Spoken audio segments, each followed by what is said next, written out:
Assalamualaikum warahmatullahi wabarakatuh. Apa khabar tuan-tuan dan puan-puan semua? Sihat insya-Allah. Bersama dengan Al-Kuliah pada petang ini membicarakan topik-topik yang berkaitan dengan diri kita sebagai manusia, sebagai khalifah Allah, hamba Allah di atas muka bumi ini. Dan hari ini kita bersiaran langsung dari studio C Seri Pentas TV3 yang akan mengupas satu topik yang cukup baik, iaitu penawar marah. Semua orang ada sifat marah kadang-kadang dalam keluarga ke, dalam masyarakat ke, di jalan raya ke. Jadi macam mana kita nak menahan marah kita, mengamal marah kita? Lihatlah topik hari ini, penawar marah. Bersama dengan saya yang akan mengupas tajuk inilah Ustaz Muhammad Suki Osman, pensyarah kanan Fakulti Bahasa Moden dan Komunikasi Universiti Putra Malaysia UPM. Assalamualaikum Ustaz. Waalaikumsalam. Alhamdulillah Ustaz. Comel Ustaz hari ni. Alhamdulillah. Dan bersama dengan saya di studio ramai-ramai pada petang ini ialah Biro Wanita Surau Taman Bukti Ampangan Seremban. Assalamualaikum semua. Dan mereka kalau bagaimana pun mesti ada bukti sebab mereka taman bukti. Dan hari ini dalam perempuan yang dirahmati Allah, kita teruskan kuliah kita. Kalau anda dah bersedia dengan pen dan pensel, dengan kertas, kita catat apa yang patut dicatat. Dan kalau Ustaz sebut ayat Quran dan hadis yang berkaitan dengan doa-doa, catat. Kita tak mau ulang-ulang lagi ya. Ustaz, malam tadi kalau Ustaz biasa tengok TV3 kan, dia ada WWE Smackdown. Gusti Ustaz. Mungkin Ustaz minat Undertaker ke, Ustaz minat apa lagi, John Cena ke. Tapi Ustaz, bila saya lihat Ustaz, saya tergambar sebuah hadis Nabi sallallahu alaihi wasallam. Iaitu mafhum hadis Nabi bermaksud orang yang kuat itu bukan diukur dengan kuat bergusti. Orang gusti kan badan berketul-ketul Ustaz. Aurat dia naik dan bila nak marah tu semua dia tibai. Dengan tiang-tiang beranggang pun patah. Nak beritahunya kuat tak kuat. Tapi Nabi kata orang yang kuat itu ialah orang yang dapat menahan dirinya ketika marah, Ustaz. Ya. Boleh Ustaz kupaskan sikit, silakan. Ya, terima kasih Ustaz Fauzi. Assalamualaikum warahmatullahi wabarakatuh. A'udzubillahi minasyaitonirrajim. Bismillahirrahmanirrahim. Alhamdulillahirabbil alamin wal 'aqibatu lil muttaqin wala 'udwana illa 'alal zalimin. Asyhadu an la ilaha illallah wahdahu la syarikalah wa asyhadu anna Muhammadan 'abduhu wa rasuluh. Wa nusalli wa nusallim ala nabiyina al-Mustafa wa ala alihi wa sahbihi ajma'in, amma ba'd. Alhamdulillah, penonton di studio dan juga penonton di rumah, kita bersyukur kepada Allah Ta'ala kerana pada petang ni kita nak bincang satu topik iaitu tentang menahan ataupun penawar kepada marah. Kalau Ustaz Fauzi sebut tadi, gusti ni nampak hebat lah Ustaz Fauzi ya. Orang gusti nampak kuat, nampak hebat. Tetapi Nabi SAW sebut kepada kita, Nabi kata laisa syadid bisur'ah wa innama syadid alladhi yamliku nafsahu 'inda al-ghadab. Sadaqa Rasulullah sallallahu alaihi wasallam, hadis sahih riwayat Bukhari dan juga Muslim. Apa kata Nabi sallallahu alaihi wasallam? Nabi kata bahawa orang yang kuat itu tidak diukur dari sudut pandai bergelut, pandai bergusti, dapat menewaskan orang lain, tak. Tapi Nabi SAW menyatakan orang yang hebat itu, orang yang kuat itu ialah orang yang dapat menahan diri daripada marah. Allazi yamliku nafsahu inal ghadab. Maka Nabi SAW mengiktiraf itu betul orang kuat. Kalau setakat boleh tumbuk orang, setakat boleh menewaskan lawan, itu belum kuat lagi. Maka dengan sebab itulah Al-Imam Malik dalam kitab Al-Muwatta boleh menceritakan, dia kata bila ia melibatkan menewaskan orang lain ni, kita dapat lihat kekuatan zahir. Tetapi kekuatan itu tidak memberi manfaat. Sebagaimana suatu kekuatan yang Nabi SAW fokuskan, satu kekuatan yang boleh mendatangkan kebaikan yang cukup banyak, manfaat yang cukup banyak, iaitu kekuatan yang datang daripada dalaman, daripada diri kita sendiri. Iaitu orang yang dapat menahan diri daripada marah ni, maknanya dia kekuatan itu kekuatan dalaman. Jadi kalau kita nak bezakan antara kekuatan luaran dengan kekuatan dalaman, sudah tentulah mereka yang mempunyai kekuatan dalaman itu lagi hebat daripada mereka yang mempunyai kekuatan dari sudut luaran. Dan Ibn Battal dalam hal ini dia menceritakan, dia kata bahawa yang kata hebat tak hebat ni, orang yang dapat menahan diri daripada marah ini, sebagaimana disabda oleh Nabi SAW ini, ialah ia melibatkan mujahadatun nafs, melawan hawa nafsu, melawan sesuatu yang datang pada diri, dalam diri, dia dapat mengatasinya. Maka itu lebih besar sebenarnya, lebih gagah daripada berhadapan orang yang di luar sana ataupun berhadapan dengan orang yang orang lain dari sudut luarannya. Maka dengan sebab itu, selain daripada hadis yang disebutkan ini, kalau kita lihat ada seorang laki-laki berjumpa dengan Nabi SAW. Hadis riwayat daripada Abu Hurairah. Dia datang pada Nabi, dia bertanya pada Nabi, "Ausini ya Rasulullah." Ya Rasulullah, wasiatkan kepada aku satu wasiat. Sebab sahabat-sahabat ni kalau jumpa Nabi mesti minta petua. Minta sesuatu yang dapat menjadikan satu manfaat dalam diri. Apa kata Nabi SAW? Nabi kata, la taghdab. Jangan marah. Dia tanya lagi, awsini ya Rasulullah. Nabi kata, la taghdab. 3 kali Nabi ulang, la taghdab, la taghdab, la taghdab. Jangan marah dan jangan marah. Maka daripada kata-kata Nabi SAW ini menunjukkan apa, saudara? Menunjukkan bukan maknanya tak boleh marah langsung. Bukan begitu. Sebab marah ni sifat tabi'i, sifat manusia. Sebab ada orang bahaya juga Ustaz Fauzi. Tak marah langsung. Dia tak tahu marah langsung. Cool sampai kadang orang buat apa kat dia pun tak marah aja. Kan? Ataupun apa yang berlaku depan dia, hatta berlaku perkara maksiat, tak marah juga. Jadi ini tak kena juga. Sebab tu bila Nabi kata la taghdab, jangan marah, Imam Al-Khattabi kata maksud jangan marah itu ialah jangan melakukan perkara-perkara yang menjadi punca kepada kemarahan yang tidak terkawal. Apabila berlaku kemarahan yang tidak terkawal, maka pada ketika itu ia akan memberi suatu malapetaka. Di dunia pun kena, di akhirat pun kena. Sebab Ustaz Fauzi, kalau kita tengok orang marah ni macam mana? Cuba tengok, kadang muka dia macam mana? Merah. Marah kan, mata pun merah. Kita tengok pun takut. Masa dia marah tu, cuba ambil gambar tengok. Lepas dia cool nanti, tunjukkan gambar itu. Mesti dia malu. Sebab bila marah itu, dia punya muka dia lain, pergerakan tangan dia lain, dan yang kita bimbang lagi, yang kita takut lagi, apabila marah itu disusuli dengan perkataan. Perkataan yang bagaimana? Mencaci, menghina. Sedangkan Nabi SAW sebut sibabul muslim fusuq. Hadis sahih. Nabi kata mencaci orang Islam yang lain itu merupakan perkara fasik. Jadi kalaulah dia marah punya pasal, maka pada ketika itu sampai tahap dia mencaci, dia marah orang lain, maka itu satu malapetaka bagi dia dunia dan juga akhirat. Itu baru perkataan. Bagaimana dengan perbuatan? Kita lihat pada hari ini kadang-kadang dengan marah orang boleh bunuh orang. Orang boleh mencederakan orang lain. Maka sudah tentu dia melakukan satu dosa yang besar. Hari ini kita tengok orang tak sabar, Ustaz Fauzi. Di atas jalan raya dia marah. Silap, pantang silap sikit je. Silap potong macam mana ke silap kan, siap tunjuk penumbuk. Tunjuk penumbuk punyalah marah kan. Kawan yang ditunjukkan penumbuk itu tak kurangnya dia pun hero juga. Dia pun kalau kawan tu tunjuk satu penumbuk Ustaz Fauzi, dia tunjuk dua-dua penumbuk. Lepas steering kereta tu. Sanggup lakukan sampai tahap macam tu. Apa akibatnya? Maka akibatnya sudah tentulah silap-silap berlaku aksiden. Hati tak puas. Hampir balik di rumah pun rasa-rasa jiwa tak tenteram, tak tenang. Jadi apa guna hidup ini, saudara? Apabila dalam suasana jiwa tak tenang, jiwa tak tenteram, punca dia adalah apa? Punca dia kerana marah. Dan kata ulama, ba'dul ulama menyatakan, sebagian ulama sebagaimana yang dinukilkan oleh Ibn Hajar Al-Asqalani dalam kitab Fathul Bari, kitab yang tersohor, beliau menyatakan bahawa para ulama menyatakan bahawa Allah Subhanahu wa taala menciptakan marah itu daripada api panas. Jadi api. Macam tu juga Imam Ghazali sebut. Imam Ghazali kata api itu, kalau marah tu, api yang bergelojok dalam diri itu, dia naik sampai ke hati. Maka bila naik sampai ke hati itu, kalau dia tak dapat kontrol, waktu itu dia tidak ingat Allah Subhanahu wa taala, waktu itu dia terpengaruh dengan syaitan. Kita tahu syaitan khuliqa minan nar. Syaitan diciptakan daripada api. Cantiklah tu. Bergabung syaitan dengan sifat kemarahan tadi, maka disitulah akan berlaku perkara-perkara yang tidak diingini. Bahkan ia akan menyebabkan apa? Akan menyebabkan hubungan sesama manusia pun rosak, menyebabkan putusnya silaturahim, mengakibatkan seorang itu bermusuhan di antara satu sama lain, menimbulkan kebencian dan sebagainya. Maka ini merupakan perkara yang sangat-sangat dibenci di dalam Islam.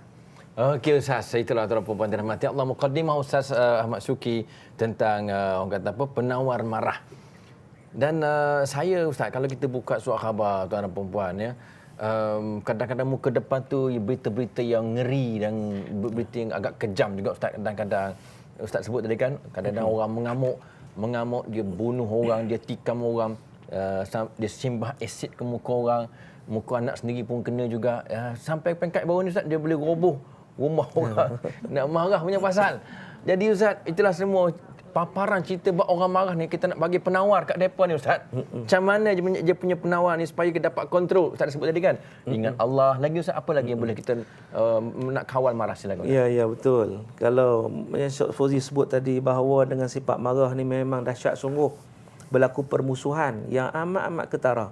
Dua beranak boleh bergaduh, harta benda dirosakkan, kemudian mungkin diri sendiri dicederakan, dan macam yang kata kena simbah asid dan pelbagai lagi, mungkin kecacatan tu kekal dan pelbagai lagi musibah yang akan berlaku. Itu baru musibah duniawi.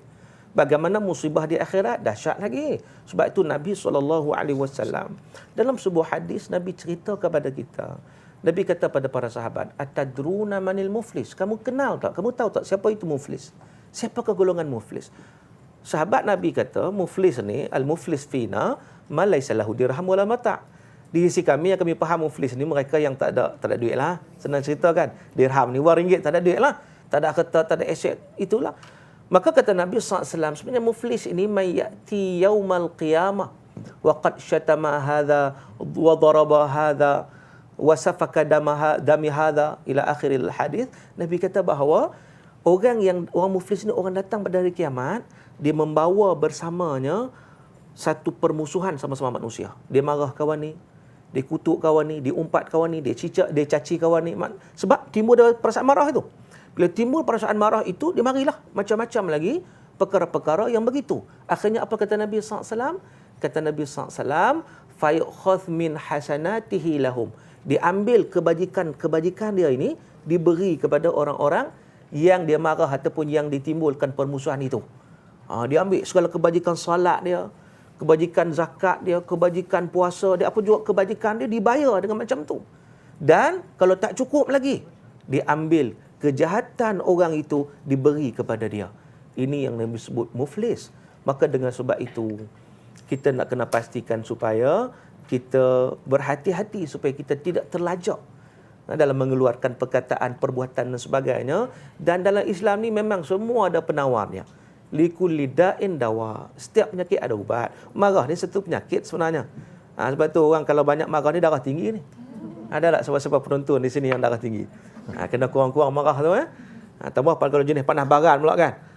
Jadi berjaga-jaga. Penyakit datang, penyakit jasmani pun ada, penyakit rohani pun ada. Maka dengan sebab itu kita kena ingat, kalau kita nak tawarkan marah, yang pertama dengan ilmu. Kita tahu ilmu ni, kita marah tu daripada syaitan. Takkan kita nak ikut syaitan itu. Dengan ilmu tu kita dapat mengetahuinya. Sebab itu setiap perkara ni kita tak dapat lari dari ilmu. Al-kuliah kita pada petang ni pun kita bicarakan bab ilmu. Hatta Nabi SAW sebut, may yuridillahu bi khairan yufaqihu fiddin. Kata Nabi, siapa-siapa yang Allah Ta'ala kehendaki kebaikan padanya, maka akan difahamkannya perkara agama, digerti. Islam tak bagi, Nabi tak bagi, Nabi larang, maka dia taat. Dia laksanakan, dia pastikan supaya dia tidak melakukan perkara larangan. Pertama. Yang kedua, bila ada ilmu, dia beramal. Kalau ilmu saja tak amal, tak jadi. Sebab itu, saya teringat kepada cerita Sayyidina Ali karamallahu wajhah dalam satu peperangan. Ni nak bunuh musuh ni. Betul-betul nak bunuh dah. Tiba-tiba musuh tu ludah kepada Sayyidina Ali. Sayyidina Ali tak dibunuh. Orang pun heran. Sebab apa? Dengan musuh-musuh tadi pun heran. Tadi kamu nak bunuh aku, betul lah, aku tak boleh surrender dah. Memang dah pedang dah dekat dah. Memang betul-betul tak boleh buat apa dah. Tapi tiba-tiba tak jadi. Sebab lepas aku ludah. Apa kata Sayyidina Ali? Tadi memang aku nak bunuh kamu kerana Allah. Kerana berlakunya pertempuran kan. Tetapi setelah kamu ludah aku marah. Aku takut aku bunuh kamu kerana marah, bukan kerana Allah Subhanahu wa taala. Cantiknya bagaimana kita tengok pertimbangan ilmu dan diamalkan. Dan di sini gunanya akal kita.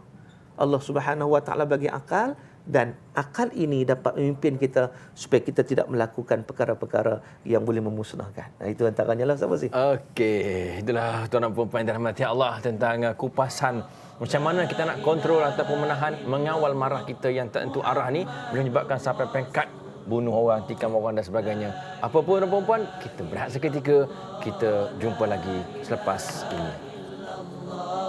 La ilaha illallah Muhammadur Rasulullah.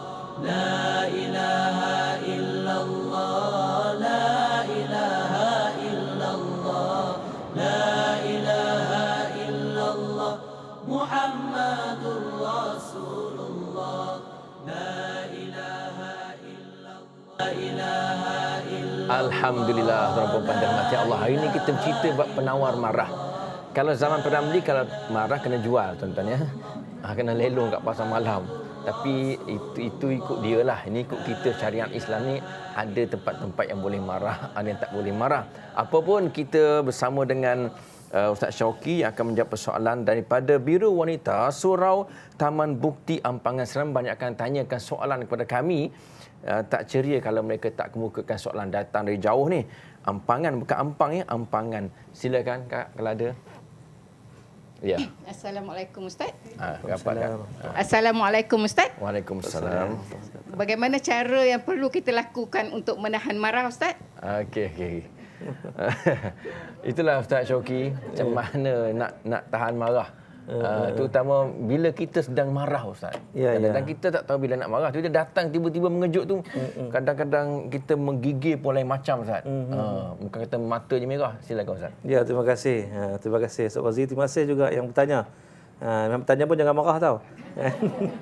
Dia jual. Jadi macam mana kita nak tahan marah ni? Kita sebut daripada awal tadi bahawa marah ini al-ghadab minasyaitan. Marah itu daripada syaitan. Maka kalau kita merujuk kepada apa yang difirmankan oleh Allah Subhanahu wa taala, wa imma yanzaghannaka minasyaitani nazghun fasta'iz billah. Kalau datang syaitan nak ganggu kita ni, syaitan nak hasut kita ni, apa perkara yang perlu kita buat ialah fasta'iz billah, iaitu kita menyatakan a'udzubillahi minasyaitanir rajim. Fasta'iz billah ni maknanya mintalah perlindungan Allah. Nak minta macam mana? Itu nama dia isti'azah. Isti'azah itu apa? A'udzubillahi minasyaitanir rajim. Dan Nabi SAW satu ketika Nabi lalu satu tempat, tiba-tiba ada dua orang bergaduh. Bila dua orang bergaduh ni, dan Nabi tengok sampai muka seorang ni merah padam. Merah sungguh. Nak marah ni. Lalu Nabi SAW tengok macam tu, Nabi panggil dua orang tadi. Nabi kata, aku nak ajar kepada kamu satu kalimah, satu doa atau satu amalan yang mana untuk meredakan kemarahan kamu ni. Sebab memang orang gaduh ni marah kan. Maka pada ketika itu Nabi mengajar apa? A'udzubillahi minasyaitanir rajim. Nabi kata ucaplah yang ni. Ucaplah doa ini. A'udzubillahi minasyaitanir rajim. Iaitu ya Allah, aku berlindung denganmu ya Allah daripada syaitan yang direjam. Marah ni datang daripada syaitan. Jadi kita minta perlindungan Allah daripada kita terjebak dalam hasutan syaitan. Wallahu a'lam. Iaitu baca auzubillahi minasyaitanir rajim. Ya. Okey, itulah amalan yang pertama. Catat, jangan tak catat. Sebelum saya marah nanti kan. Kita ambil lagi soalan yang kedua, silakan. Ya puan. Assalamualaikum Ustaz. Waalaikumsalam. Saya ada satu soalan. Ya. Contohnya ada suami yang terkenal dengan sikap marahnya. Satu hari semasa marah dia telah melapaskan talak. Apa hukumnya? Okey. Terima kasih, Ustaz. Ini berkaitan dengan rumah tangga Ustaz. Ya. Kadang-kadang disebabkan dangkalnya ilmu nak marah, aku ceraikan kau. Kau berambut dari rumah aku. Kau nampak itu pintu besar? Itulah kadang-kadang suara-suaranya Ustaz. Dia tengah marah. Apa hukumnya Ustaz? Jatuh tak talak itu? Ya, terima kasih kepada persoalan. Ini juga satu masalah ya dalam masyarakat kita. Bila tak dapat kontrol marah ni, antara akibat dia ialah rumah tangga berantakan. Jadi persoalan yang dikemukakan tadi, jatuh atau tidak jatuh. Maka kalaulah seorang suami menceraikan isteri dia walau dalam keadaan marah, tetap jatuh talaknya. Sebab talak ni jangan main-main ya. Marah jatuh, kalau bergurau pun jatuh. Bergurau. Contohnya bulan April, balik-balik April Fool kan. Dia cerai isteri dia talak 3. Ustaz Fauzi. Cerai talak 3. Kemudian lepas tu April Fool. Ni tiru sangat budaya barat kan. Akhirnya walau bergurau jatuh. Marah jatuh. Maka dengan sebab itu sepatutnya dia dapat jaga diri dia. Kalau tidak, jadilah rumah tangga yang hancur. Ya, wallahu alam. Jangan main-mainkan kalimah cerai. Ya, ya. Okey. Kita ambil lagi soalan yang ketiga daripada Biro Wanita Surau. Silakan. Assalamualaikum Ustaz. Ya. Saya ada satu soalan Ustaz. Adakah doa-doa yang patut dibagikan pada anak-anak dan cucu-cucu supaya dia menghilangkan dia marah? Terima kasih Ustaz. Terima kasih. Ini terlepas seorang. Tadi Biro Wanita surau kan. Ini Biro lelaki-lelaki surau. Terlepas seorang Ustaz. Tak apalah, jangan marah Ustaz. Kita ambil soalan dia. Apakah doa-doa untuk anak-anak kita beramal ataupun semua orang beramal lah? Ya, ya. Bila berkaitan dengan doa ini, sebenarnya banyak doa yang kita boleh amalkan. Antaranya saya sebut ringkasnya. Antara yang pertama kita boleh doa, kita baca doa, Allahumma ati nafsi taqwaha wa zakkiha wa anta khairu man zakkaha wa anta waliyuha wa maulaha. Okey, yang depan tu yang penting tu. Kan? Allahumma ati nafsi taqwaha. Ya Allah, berikanlah kepada jiwaku kekuatan. Kalau untuk diri kita lah. Sebab apa? Marah ni dia ada kaitan dengan masalah jiwa. Jadi bila kita mohon kepada Allah Ta'ala supaya ada kekuatan jiwa kita. Itu untuk kita. Kalau sebut tadi anak-anak, kadang anak-anak kecil ni dia tak kerti nak baca kan. Kita doa dengan menukar dia punya ganti namanya. Allahumma ati nafsahu taqwaha. Ya Allah, berilah jiwanya kekuatan pada jiwanya. Begitu juga antara lain doa yang lain ialah Nabi sallallahu alaihi wasallam mengajar para sahabat. Ini disebut oleh para sahabat yang mana mereka juga mengajar anak-anak mereka sebelum tidur. Mereka akan membaca satu doa supaya dapat menghindarkan diri daripada sifat-sifat yang dapat dihasut oleh syaitan, yang seterusnya menjadikan mereka marah. Apakah doa tersebut? Bismillah, a'udzu bikalimatillahi tammah min ghadabih wa min iqabih wa min syarri ibadih wa min hamazati syayatin wa an yahdurun. Itu doa dia. Dan Abdullah bin Amru dia kata, setiap kali anak dia, setiap seorang anak dia yang baligh, dia akan pastikan anak-anak dia hafal doa ni dan baca doa ini. Dan kadang-kadang kalau yang anak-anak yang tak kerti nak baca lagi, kecil-kecil lagi, dia tulis, dia pegang. Bagi budak itu dibiasakan. Apa maksud doa ni? Kita ulang sekali lagi. Bismillah dengan nama Allah. Bismillah dengan nama Allah. A'udzu bikalimatillahi tamma. Aku berlindung dengan kalimah Allah yang sempurna. Min ghadabih wa iqabih. Daripada kemurkaan Allah. Kita minta lindung daripada kemurkaan Allah. Kalau kemurkaan manusia tak apa lagi. Kemurkaan Allah. Wa iqabih, dan juga balasan Allah. Azab Allah. Wa min syarri ibadih, dan daripada kejahatan hamba-hamba Allah. Ada manusia-manusia yang jahat ni, kita minta perlindungan Allah. Wa min hamazati syayatin wa an yahdurun, dan daripada bisikan-bisikan syaitan. Dia duk marah ni sebab apa? Sebab syaitan ganggu tadi kan. Jadi kita minta perlindungan Allah min hamazati syayatin, daripada bisikan syaitan, wa an yahdurun, yang juga daripada syaitan yang nak hampir kepada kita. Itu antara doa yang kita boleh amalkan. Mudah-mudahan ingatlah tu, insya-Allah. Apa yang penting adalah suami isteri, ibu dan ayah masa nak tidur bersama Ustaz, tuan perempuan bacalah doa supaya anak tidak diganggu oleh syaitan. Ambil lagi soalan, ada soalan lagi? Okey, silakan kalau ada. Okey, saya nak ambil soalan saya Ustaz. Ya. Bila marah ni biasanya orang kaitkan, oh dia ada saka tu. Saka saja. Sekarang kan filem-filem hantu banyak kan. Momok lah apalah kan. Saka dah. Tu saka. Jadi apa pandangan Ustaz tentang bila marah ada saka? Macam dia tak marah langsung, saka dia marah. Silakan. Baik. Jadi di sini kita tengok kadang-kadang kepahaman ilmu tu cukup penting. Dalam apa juga isu. Sebab itu orang kita ni silap-silap sikit, itulah dia kait dengan sebab dia tengok sangat cerita hantu ni. Semua hantu, macam-macam jenis hantu keluar. Bukan saka-saka Ustaz Fauzi. Pocong keluar, jembalang keluar, hantu penanggal keluar. Macam-macam jenis hantu. Yang orang Melayu ni memang hebat dia sebut nama hantu ni. Macam-macam jenis ada. Hantu kom-kom pun ada. Dan macam-macam. Jadi sebenarnya, apa juga dikaitkan dengan hantu? Sebenarnya begini, kita sebut daripada awal tadi bahawa antara sebab marah ni sebenarnya daripada syaitan. Kan? Itu kepanasan itu. Tapi syaitan ini makhluk Allah Subhanahu Wa Taala yang lemah. Dia tak ada kaitan dengan saka tak sakanya. Syaitan ni memang allazi yuwaswisu fi sudurin nas. Yang kita dok baca Al-Quran selalu kan. Yang kata syaitan ni selalu dok bagi was-was, dok kacau kita. Sampai sebab tu kita dapat tengok kadang-kadang orang nak ambil wudu, Ustaz Fauzi, 15 kali ambil wudu. Nak solat takbir, 10 kali takbir Allah Akbar tak habis-habis. Kan? Kerana apa? Ini datangnya bisikan-bisikan syaitan. Begitu juga orang marah tadi. Bukan nanti orang terlibat dengan saka saja, tidak, tak kena-mengena. Syaitan ni memang dia sudah berjanji dengan Allah Ta'ala, dia nak sesatkan manusia. Dia nak memang anak-anak Adam ni memang dia nak hancur sungguh. Maka daripada situlah dia cuba menguasai manusia ketika marah. Dan Mujahid, seorang ulama, menyatakan bahawa Mujahid kata, dia kata syaitan ini tidak dapat dilemahkan ketika manusia itu berada dalam marah. Bila marah saja syaitan jadi kuat. Ibn Abbas kata bila kita ingat Allah Ta'ala, syaitan jadi kecut. Itu beza tu. Bila kita tak ingat Allah, kita marah, waktu tu syaitan jadi kuat dan syaitan tak dapat dilemahkan dengan perasaan marah tadi. Tapi bila kita ingat Allah, kita istighfar, a'udzubillahi minasyaitonirrajim, astaghfirullahalazim, waktu tu, maka ketika itu syaitan tu akan kembali kecut dan dia akan lari daripada kita. Maka dengan sebab itulah kita kena memperbanyakkan zikir, insya-Allah. Mudah-mudahan insya-Allah kita selamat. Okey Ustaz, ada kajian menunjukkan bahawa pada masa akan datang kita punya rakyat ni akan mengidap, ramai juga mengidap sakit jantung. Sebab apa? Sebab hidup ni stres.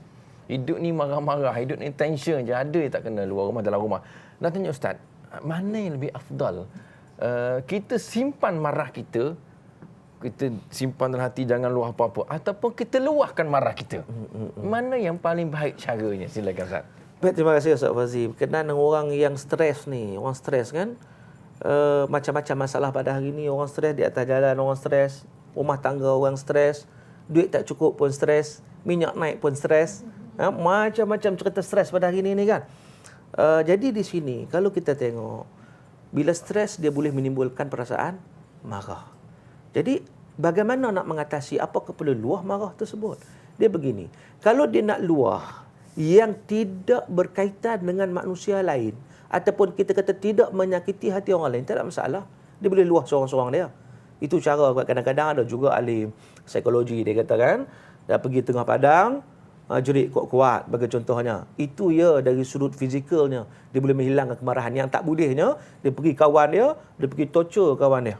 Dia pergi marah kawan, itu yang tak boleh, itu yang haram sebab dia melibatkan orang lain. Tapi kalau sendiri dia nak pergi meluahkan dekat pokok ke apa sih? Meluahkan dekat padang gitu, pulanglah. Tetapi apapun, Islam dia ada yang lebih daripada itu lagi. Islam ada lebih daripada itu lagi. Islam ada caranya dalam menyelesaikan masalah ini. Kan? Iaitu sebab apa dia jadi marah? Sebab apa stres? Sebab jiwa dia tak tenang. Bila jiwa tak tenang, itulah datang macam-macam masalah itu. Itu perasaan nak marah, perasaan tak puas hati, perasaan bila marah tu berpanjangan pula, jadi dendam pula, jadi hasad dengki pula, macam-macam masalah yang berlaku, penyakit hati, penyakit jiwa. Maka dengan sebab itu kata Allah Subhanahu wa taala, ala bi dzikrillah tatma'innul qulub. Bukankah dengan zikrullah, ingat Allah Taala itu, tatma'innul qulub, menenangkan jiwa. Jadi di sini kekuatan umat Islam sebenarnya. Kita ada penyelesaian masalah, iaitu kita kembali kepada Allah Subhanahu wa taala. Kita yakin dengan ketetapan Allah, kita ingat Allah Taala, kita baca Quran, kita berzikir kepada Allah Subhanahu wa taala. Kalau tengah marah tu, cuba kita gantikan dengan perkataan-perkataan zikir. Subhanallah, subhanallah. Cantik kan? Waktu tu dia dapat mengkontrol diri kita daripada kita terus berada dalam suasana yang seumpama itu, yang sudah tentu akan merosakkan. Itulah tuan-puan dan puan-puan, manfaatnya kalau kita tengok Al-Quliah pada petang ini. Bagi mereka panas baran, cepat marah, ambillah penawar disebut oleh Ustaz Syauqi dan kita gunakan di rumah kita masa kita marah nanti. Apapun kita berehat seketika, kembali selepas ini insya-Allah. La ilaha illallah, la ilaha illallah, la ilaha illallah, Muhammadur Rasulullah, la ilaha illallah, la ilaha illallah, la ilaha illallah. Alhamdulillah tuan-tuan puan-puan. Sekejap je master kan. Apa pun kita teruskan dengan kuliah kita pada petang ini dengan tajuknya penawar marah. Mudah-mudahan hidup kita tidak stres, tidak tension dan kita sihat fizikal dan mental serta spiritual kita. Mudah-mudahan dengan zikir Allah Ta'ala disebut oleh Ustaz Syauqi tadi, kita akan jadi tenang, hamba yang tenang kepada Allah. Apapun Ustaz, saya tertarik dengan surah Al-Mu'minun ayat 97 hingga 98 yang berbunyi wa qur rabbi a'udzubika min hamazati syayatin wa a'udzubika rabbi an yahdurun. Ceritanya ialah kita minta berlindung dengan Allah daripada bisikan syaitan dan juga daripada kedatangan mereka untuk mengganggu kita. Boleh Ustaz kupaskan dua-dua ayat ni dan kaitannya dengan sifat marah? Silakan Ustaz. Baik, terima kasih Ustaz Fauzi. Ya, dalam ayat yang dibaca oleh Ustaz Fauzi tadi, surah Al-Mu'minun tadi, ayat 97 dan 98, Allah Ta'ala sebut wa qur rabbi a'udzubika min hamazati syayatin wa a'udzubika rabbi an yahdurun. Katakanlah ya Muhammad, ya Tuhanku, aku berlindung denganmu daripada hamazati syayatin. Apa itu hamazati syayatin? Apa itu hamazat? Dia sebenarnya para ulama sebut tentang perkara hamazat ini, antaranya Al-Hasan Al-Basri menyatakan bahawa ia merupakan perasaan was-was. Was-was yang ada dalam diri manusia yang disebabkan oleh syaitan. Yang kita sebut juga dalam surah An-Nas kan, allazi yuwaswisu fi sudurin nas, iaitu yang memberi perasaan was-was kepada manusia. Dia kacau kita kan. Begitu juga Ibn Abbas menyatakan ia merupakan satu gangguan. Hamazati syaitan ini merupakan satu gangguan-gangguan yang disebabkan oleh syaitan yang cuba nak mengganggu manusia. Manakala Mujahid menyatakan bahawa ia merupakan hembusan-hembusan yang dilakukan oleh syaitan. Apapun sebenarnya, apa yang dibuat oleh bisikan-bisikan syaitan ke atau gangguan atau apa juga, sebenarnya ia menjurus kepada apa? Kepada mengajak manusia ataupun nak pastikan manusia ini melakukan perkara-perkara maksiat, perkara-perkara yang tidak baik. Antaranya yang kita bincang inilah, iaitu marah. Dan syaitan memainkan peranan di sini, di mana apabila seseorang itu marah, dia tak dapat kontrol lah. Pada waktu itu syaitan pun masuk lagi, maka tangan dia akan naik, dia akan tampar orang. Kan? Dia marah lagi. Waktu ketika itu, kalau ada pisau di tangan dia, pisau pula. Lepas daripada dia melaksanakan kemarahan itu, dia dah tikam orang waktu tu, lepas pada tu pun misal. Misal tak ada guna dah, waktu tu syaitan tepuk tangan lah, syaitan kata tu dia. Dia sudah berjaya mengatasi ataupun sudah berjaya menguasai manusia. Maka dengan sebab itu, di sini ayat ini mengajar kepada kita, kita minta perlindungan Allah Subhanahu Wa Taala. Ini juga satu doa. A'udzubika min hamazati syayatin, ya Allah, aku berlindung denganmu ya Allah. Kita mohon perlindungan Allah Subhanahu Wa Taala daripada gangguan-gangguan syaitan yang seumpama ini, yang nak ganggu kita, yang nak menyebabkan perasaan marah itu yang asalnya perasaan marah yang terkawal jadi tak terkawal. Sebab kita sebut daripada awal tadi bahawa kalau sekadar marah dia tak ada masalah. Marah sekadar marah tak apa. Sebab marah ni perkara yang tabi'i, perkara yang natural, perkara yang semula jadi. Kalau bukan setakat manusia yang marah, haiwan pun marah. Kalau kita tengok kucing kan, kita pijak ekor kucing marah. Menyeringai dia kan. Dia cuma tak mengaum ya, mengaum tu harimau Ustaz Fauzi. Jadi marah dia itu satu perkara biasa. Tetapi peranan syaitan di sini ialah apa? Apabila dia datang kepada kita, wa a'udzubika rabbi an yahdurun, kita minta perlindungan Allah daripada mereka datang kan. Maka datang ni seterusnya maka buat apa? Maka tambah lagi. Maka hasut lagi. Mereka berusaha supaya manusia itu hilang pertimbangan. Maka apabila hilang pertimbangan, jadilah macam apa yang ditanya oleh penonton tadi, bagaimana suami marah cerai isteri, suami marah pukul isteri, tengok anak sikit marah kan, anak menangis tak berhenti sebagai contohnya, dia tampar anak tu, kadang dia angkat, dia hempuk anak tu sampai ke lantai, tiba-tiba mati sampai meninggal dunia, masuk kes dera, habis. Jadi kelang kabut masyarakat, jadi porak-peranda kerana marah itu. Maka di sinilah syaitan memainkan peranan. Maka dengan sebab itulah, ini juga merupakan, ayat ini juga kita menjadikan satu doa. Jadi amalan dalam kehidupan kita, a'udzubika min hamazati syayatin. Kita minta perlindungan Allah daripada gangguan syaitan yang seumpama ini. Wa a'udzubika rabbi an yahdurun. Dan juga kita minta perlindungan Allah daripada syaitan yang datang pada kita, yang cuba nak kontrol diri kita. Mudah-mudahan insya-Allah kita selamat dunia akhirat. Okey Ustaz, terima kasih Ustaz. Saya kadang-kadang ada satu ketika Ustaz, anak saya balik lambat ke rumah. Dekat-dekat maghrib sampai rumah. Nak marah Ustaz, dia datang, kadang syaitan datang ni pukul dia. Tapi saya tak pukul Ustaz, sebab saya baca hadis Nabi kata kalau tak semayang umur 10 tahun baru pukul. Ni baru 8 tahun, balik lambat. Saya pun tak pukul. Sebab kadang-kadang bisikan syaitan tu sangat dahsyat. Dia akan boleh mematahkan tangan anak kita dengan sebab kita marah. Ya. Jadi Ustaz nak tanya Ustaz, bila sebut marah-marah ni kadang-kadang orang tanya pula tak boleh marah langsung ke? Kalau orang pijak Quran macam mana? Kalau orang buat Quran sebagai tisu tandas kan, kita tak boleh marah ke? Kena cool ke? Ke ada marah-marah yang boleh, ada marah yang tak boleh Ustaz? Silakan. Ya, betul. Terima kasih kepada Ustaz Fauzi. Marah ni dia ada pelbagai kategori dia. Sebab kita sebut tadi bahawa memang Allah Ta'ala ciptakan manusia tu ada padanya marah. Dan marah ini ada yang terpuji, ada yang tercela. Kita banyak bincang tadi marah yang tercela. Marah yang tak boleh kontrol, marah yang disebabkan oleh syaitan kan? Marah yang kita kata marah kepada perkara-perkara baik, itu semua tercela ni. Yang menyebabkan berlakunya putus silaturahim, sanak saudara terputus, hubungan jiran terputus, adik-beradik terputus. Sedangkan Nabi SAW mengingatkan kita dalam satu hadis yang sahih, la yadkhulul jannah qati'ur rahim, tak masuk syurga orang yang memutuskan silaturahim. Jadi kerana marah tadi Ustaz Fauzi menyebabkan tak masuk syurga dia. Rugi sangat-sangat. Lalu bagaimana ni? Apakah ada juga marah yang terpuji ni? Ya, memang ada. Marah ni bukan semua yang tercela. Nabi sendiri marah.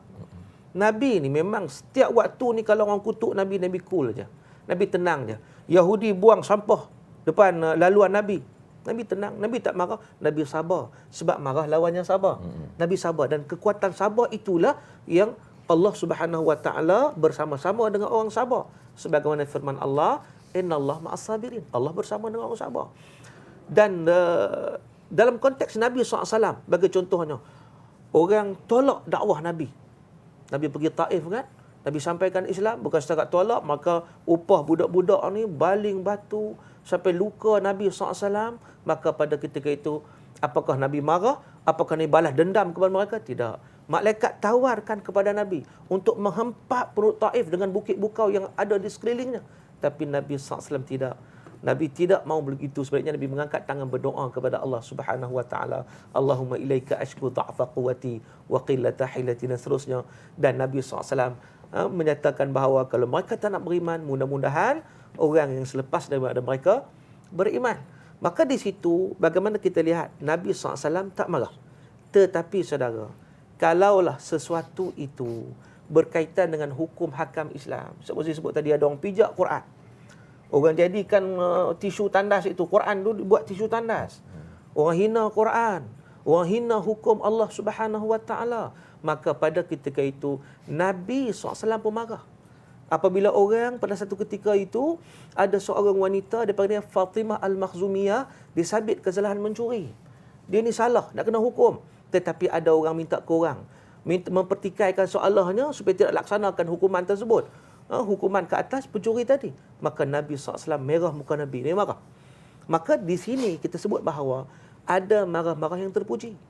Sebagai contohnya, Nabi ajar pada kita dah, kalau orang hina Islam kita marah. Dan Nabi sebut dalam hadis, marra'a minkum munkaran falyughayyiru biyadihi. Siapa yang lihat mungkar, tengok mungkar, dia kena marah. Maka dia boleh ubah. Dia kena ubah dengan tangan. Sebab tuan-tuan, kalau kita nak ubah, kena ada saat marah baru kita nak ubah kan. Kalau cool ya Ustaz Fauzi, cool jadi dia tak peduli dah. Orang nak buat apa ke, mungkar ke, apa juga, dia tak marah dah. Maka dengan sebab itu, kalau perkara mungkar, kita kena tegur. Nabi sebut dengan jelas, kena ubah dengan tangan. Kalau yang mampu. Contohnya, bapa dengan anak lah. Contohnya kan, kalau anak tak solat, Ustaz Fauzi sebut tadi bahawa kalau umur 10 tahun tak solat, Nabi dah sebut, muru auladakum bis-salah wa hum abna' sab'i sinin. Suruh anak kamu solat umur 7 tahun, tak apa. Suruh kan. Tapi kalau lah tak nak solat juga umur 10 tahun, wadribuhum 'alaiha wa hum abna' 10 sinin. 10 tahun tak nak solat, boleh pukul. Biasanya Ustaz Fauzi, kau nak pukul dia dah marah dulu. Ya. Kan kau tak marah macam nak pukul kan? Tapi pukul ni bukan pukul sungguh-sungguh. Pukul nak mengajar. Pukul supaya apa? Nak bagi warning pada dia supaya dia jaga solat. Begitu juga marah ni perlu, sebagai contohnya, kalaulah suami isteri contohnya. Kalau isteri tak nak solat, kan? Tak nak tutup aurat contohnya. Maka di sini kewajipan suami untuk marah. Kewajipan bapa tak ada anak, mak tak ada anak untuk marah. Marah daripada dia terus melakukan perkara-perkara yang mungkar. Apatah lagi kalaulah sampai tahap menghina Islam, kutuk Islam, caci Islam, kan, dan pelbagai lagi perkara yang berlaku mutakhir ini. Maka dengan sebab itu ini merupakan marah yang terpuji. Bahkan kita wajib marah untuk mempertahankan keimanan dan juga mempertahankan maruah Islam. Itu. Jadi Ustaz Fauzi, ada marah yang tercela, ada marah yang terpuji. Okey, itulah tuan-puan. Tengok dulu nak marah kan. Patut ke tak patut ke marah. Kalau patut silakanlah dengan beradab. Kalau tak patut jangan marah. Nampak sangatlah kita tidak ada ilmu. Maka tuan-puan, kita berehat dulu. Kita sambung lagi penawar marah pada sesi yang akan datang, insya-Allah. La ilaha illallah, la ilaha illallah, la ilaha illallah, Muhammadur Rasulullah, la ilaha illallah, Alhamdulillah. Tuan dan puan-puan, mulai hari ini kita akan sedarlah diri kita bahawa ada masa yang perlu kita marah, ada masa perlu kita tidak marah. Apapun saya tanya Ustaz, betul ke Ustaz bila sebut marah ni kadang-kadang orang kaitkan dengan hati yang kotor? Ya, ya. Oh, sebab hati kotor tu dia marah tu. Tengok orang tu hatinya dia tak marah, ataupun dia kaki masjid ke dia kurang marah lah. Ya. Ni apa komen Ustaz, silakan. Ya, terima kasih Ustaz Fauzi. Dia memang apa segala pun sebenarnya dia berpunca pada hati, itu betul. Sebab apa? Sebab ini dinyatakan oleh Nabi SAW. Nabi sebut pada kita, idza saluhat saluhal jasadu kulluh wa idza fasadat fasada jasadu kulluh. Ala wahil qalb. Hadis sahih. Nabi SAW sebut, Nabi kata, sekiranya baik, maka seluruh tubuh badan dia, jasad dia, pergerakan dia, anggota dia baik. Kalau yang tu tak baik, rosak, yang lain semua rosak. Apa dia? Ala wahil qalb. Itu tak lain dan tak bukan, itulah hati. Maka Nabi SAW sebut bahawa hati ini memainkan peranan. Hati ini boleh kita kata beginilah, ibarat raja. Anggota-anggota kita ni rakyat. Dia akan mengikut apa yang kata raja. Apa kata pemimpin, dia akan ikut. Maka di situ, kalau hatinya ada masalah, maka di sini datangnya kemarahan yang membuat-buat, yang tidak menerima redha, tidak, kita kata tak redha kepada ketentuan Allah Subhanahu Wa Taala dan seumpamanya. Saya teringat pada satu kisah pada zaman dulu salafus salih menceritakan bagaimana dia ni ada seorang khadam, Ustaz Fauzi, ada khadam. Lalu khadam ni dia bawalah satu besi pemanggang, panas ni, bau panggang buat panggang daging ni kan. Dia bawa tu nak bawa pada tuan dia panggil kan, tuan dia minta bawa sekali. Bawa tah macam mana dia terlepas pemanggang besi tadi ni, panas-panas itu. Terkena budak kecil, anak tuan rumah tadi, kecil lagi. Bila kena panas tu, terlampau panas, menangis-nangis, merau-rau, meninggal dunia. Yang kata budak ni. Apa tindakan si bapa ni? Kalau kita apa tindakan? Marah kan? Bukan sekadar marah ya. Lempang dulu kan? Buka silat habis semua. Semua buka silat habis. Kita pukul habis-habisannya. Tetapi bagaimana sifat hati yang bersih itu sehingga kan sikit pun dia tak marah kepada khadam ini. Sebab dia tahu itu tak sengaja. Dia sendiri dapat saksikan dengan mata dia, khadam ni tak sengaja terjatuh. Maka pada ketika itu, dia pun tahu bahawa kalau marah pun tak selesai masalah. Anak dia tetap meninggal dunia. Bahkan anak ni merupakan pinjaman daripada Allah. Sampai waktu Allah nak ambil, Allah ambil lah. Maka di situ, kekuatan jiwa dia, kekuatan hati dia, dia dapat tahan daripada marah.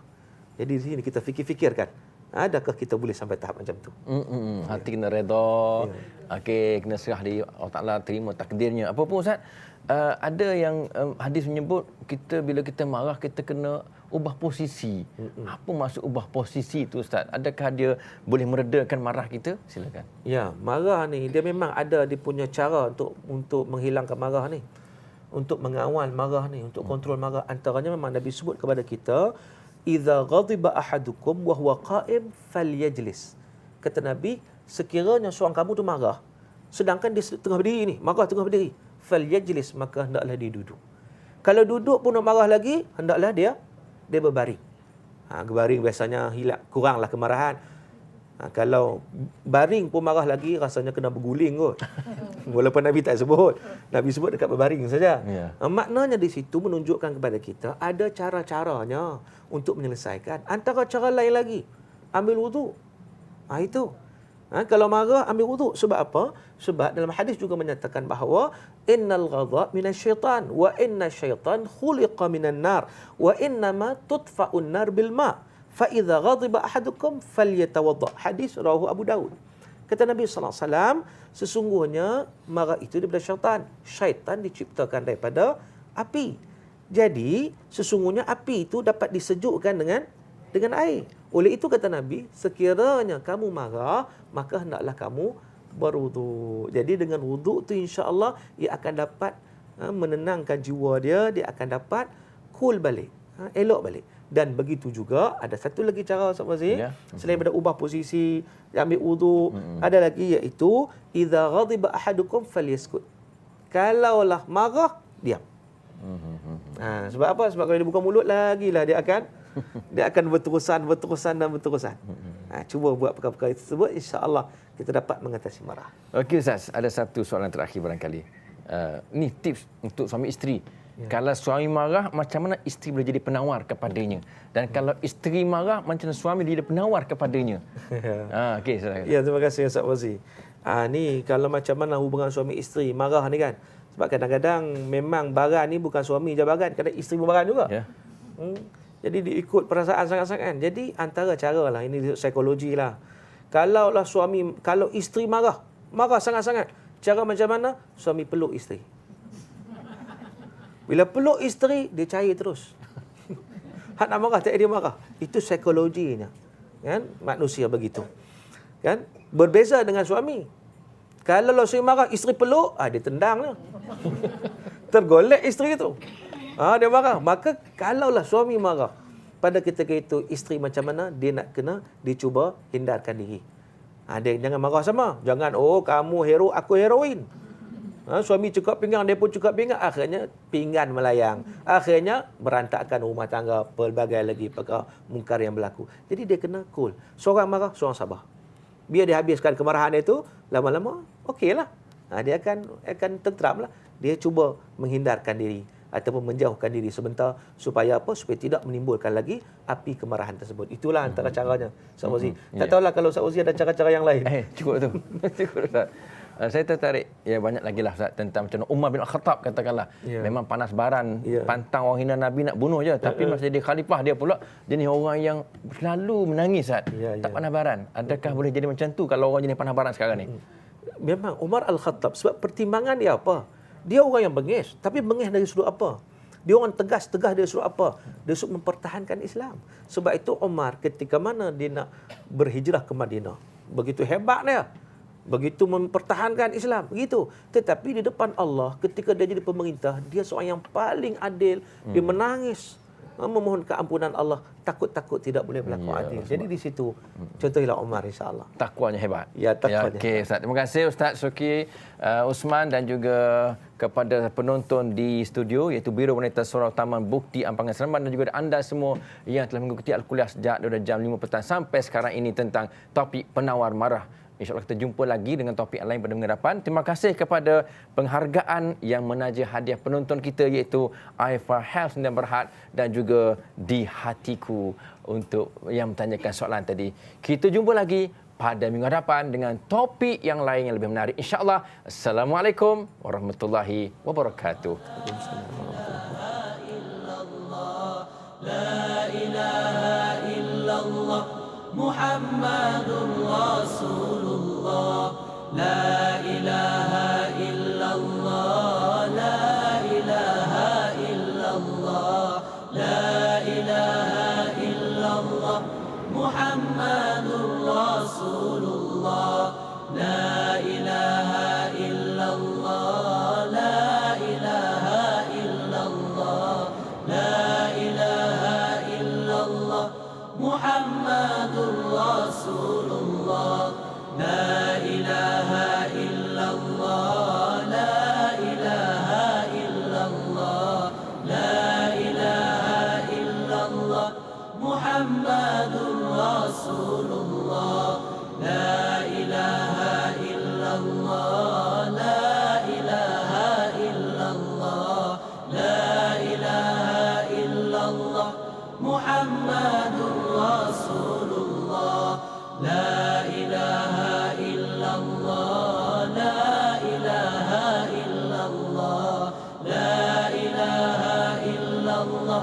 Muhammadur Rasulullah.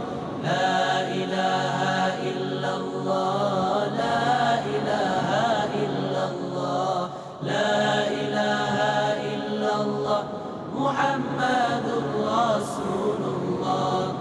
La ilaha illallah, la ilaha illallah, la ilaha illallah, Muhammadur Rasulullah. Subhanallah, subhanallah, subhanallah, subhanallah.